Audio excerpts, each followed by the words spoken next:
It started with a vibration in the dark. Not the kind that wakes you up gently, but the kind that slices through sleep like a siren. On the nightstand, a phone buzzed, its screen lighting up the shadows of a cramped bedroom. Ben Carter, 42, single dad, construction foreman, and the kind of man who never let his phone die, blinked awake. He reached for the device, expecting a work emergency or maybe a message from his teenage daughter, Amra, who was spending the weekend at her mother's.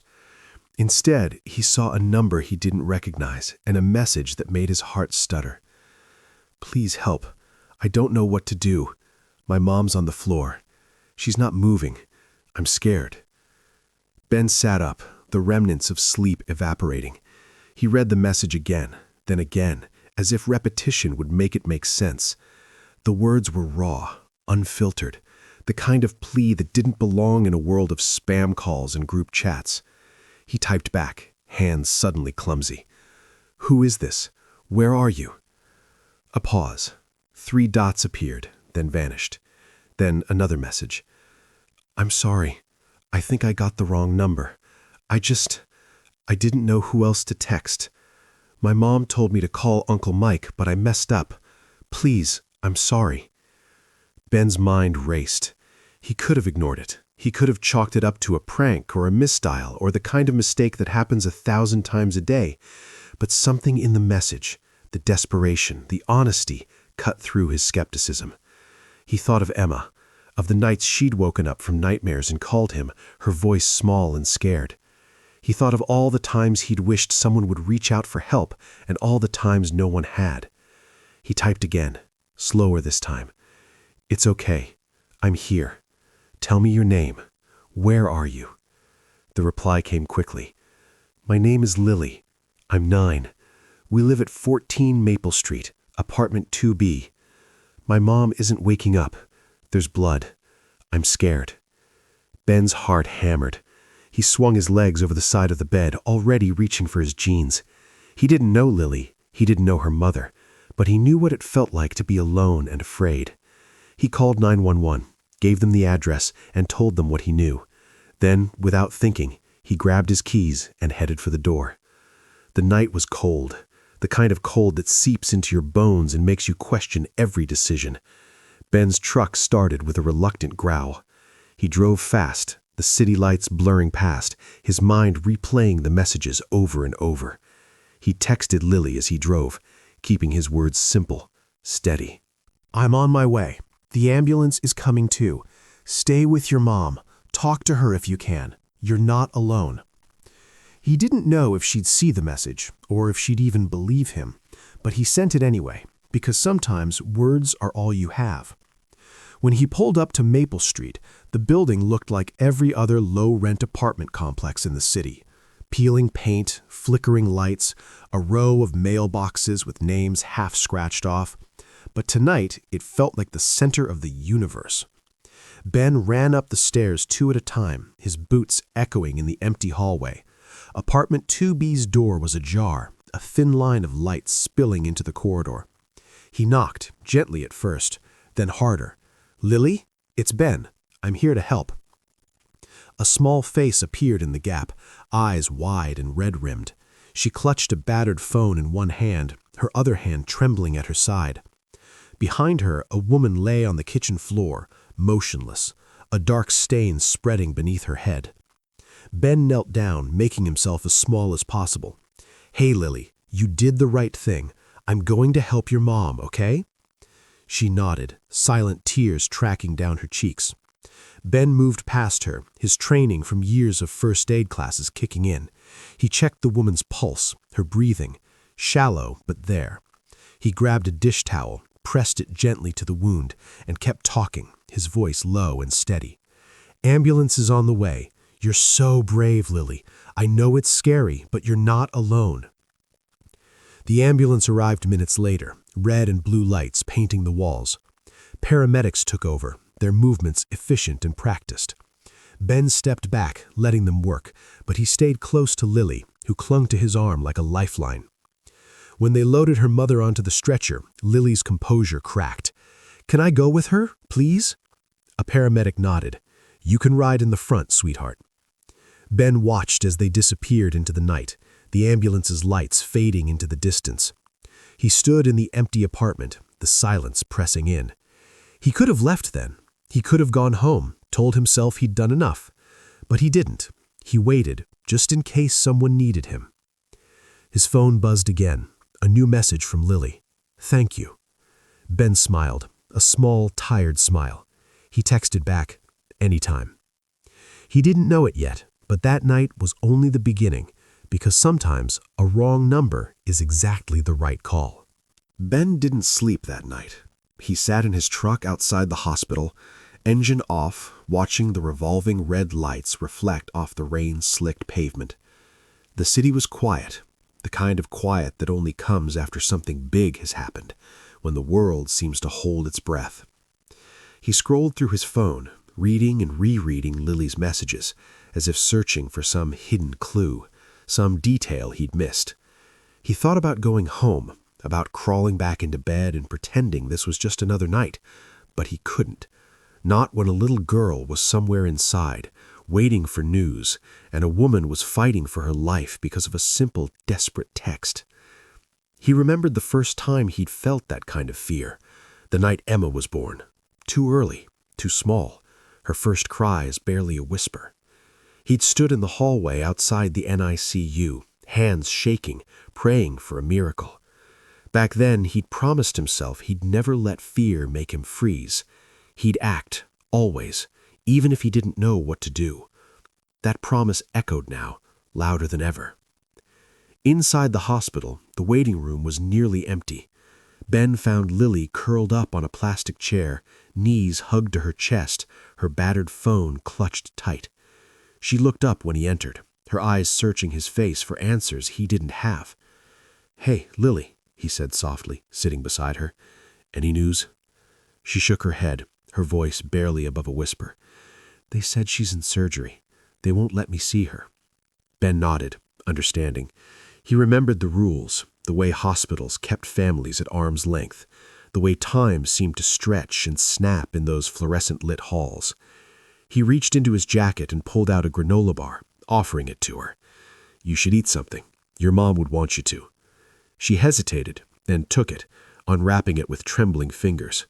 They sat in silence, the only sound the distant hum of vending machines and the occasional crackle of the intercom.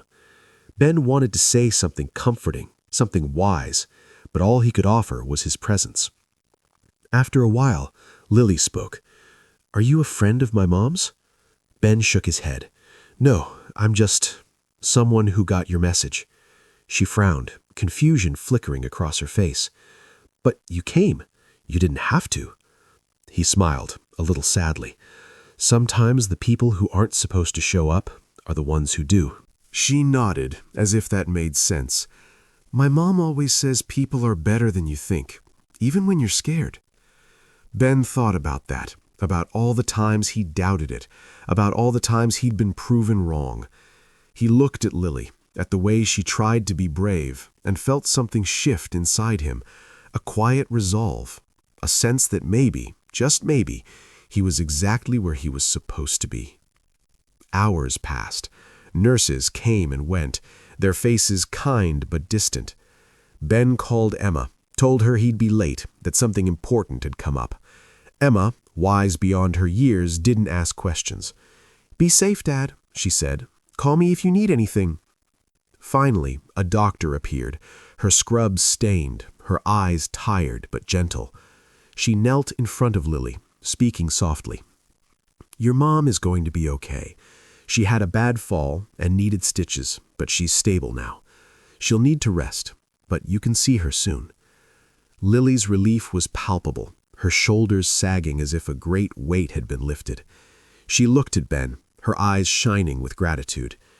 "Can you come with me?" she asked. Ben hesitated, unsure if it was allowed, but the doctor nodded. "It's fine.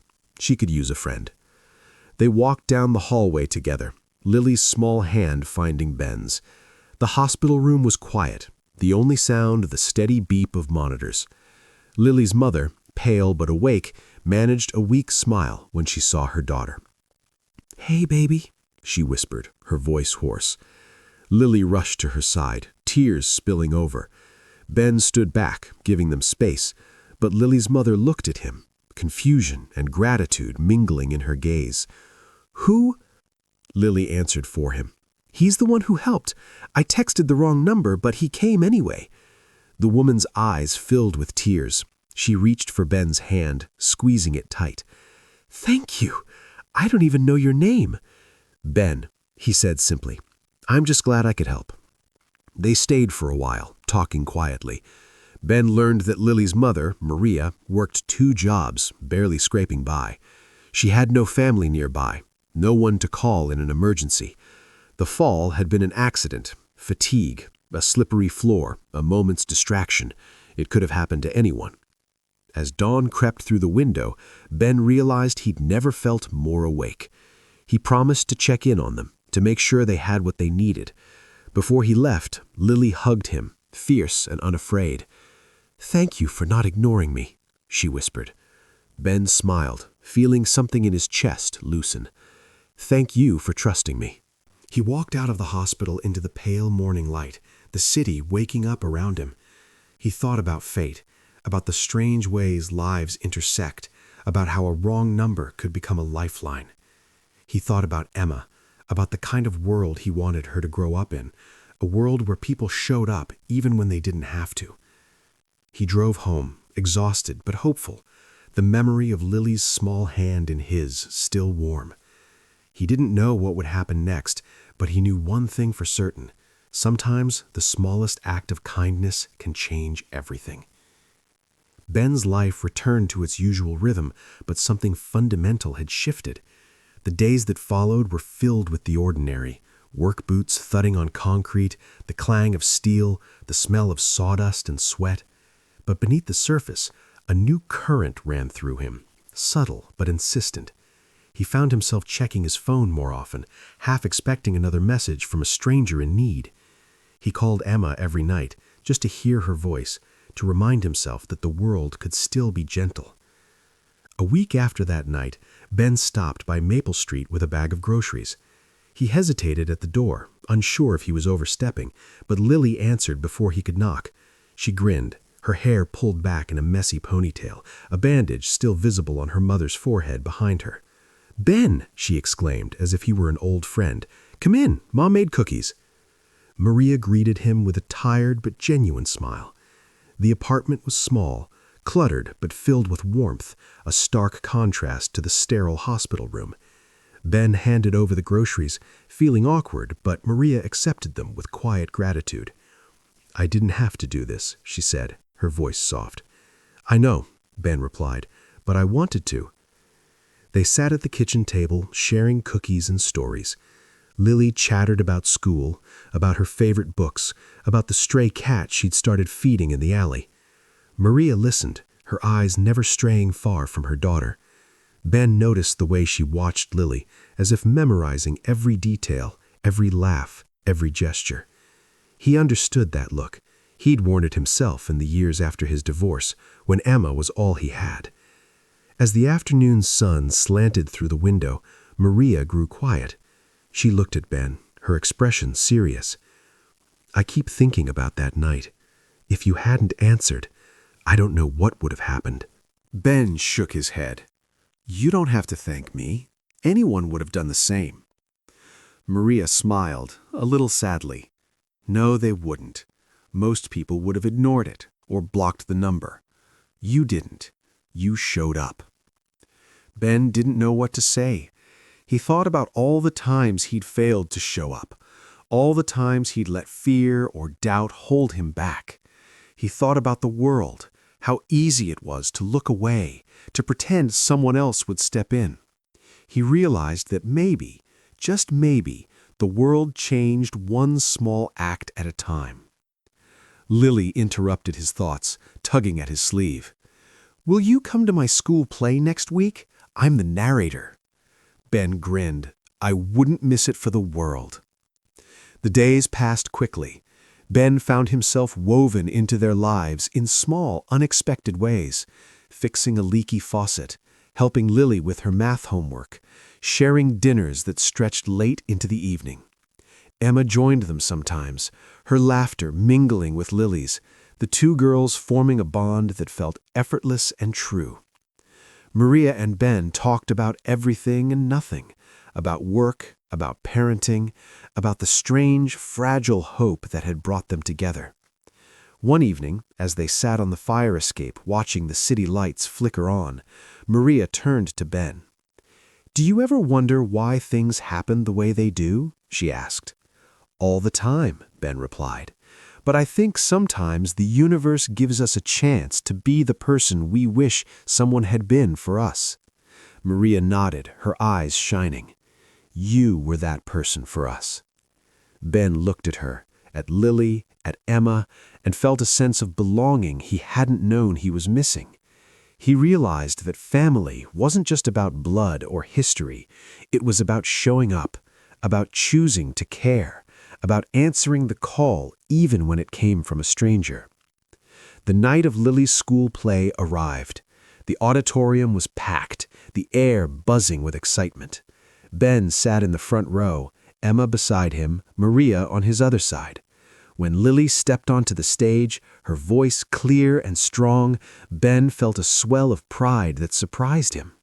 He glanced at Maria, saw the tears in her eyes, and squeezed her hand. After the play, Lily ran to them, her face flushed with happiness. "Did you see me? Did you hear my story?" Ben knelt down, looking her in the eye. "You were amazing, Lily. You told the story perfectly." She hugged him fierce and unafraid. "Thank you for being here." Ben hugged her back, feeling the weight of the past weeks settle into something solid and good. He looked at Maria, at Emma, at the small circle they'd formed, and knew that this messy, imperfect, beautiful connection was what mattered. As they walked home together, laughter echoing in the night, Ben thought about that first message, about the choice he'd made to answer. He realized that sometimes the wrong number is exactly the right one, that sometimes the smallest act of kindness can ripple outward, changing lives in ways you can't predict. He thought about the world, about all the people waiting for someone to show up, to care, to answer the call. He hoped that if the moment ever came again, he'd have the courage to do it all over. Because in the end, it wasn't about being a hero, it was about being human, about refusing to ignore the call for help, no matter where it came from, about choosing, every day, to be the person who shows up. And as the city lights shimmered around them, Ben knew that he hadn't just changed Lily and Maria's lives, they'd changed his too. They'd reminded him that hope is never wasted, that kindness is never lost, and that sometimes the best stories begin with a simple, unexpected message in the dark.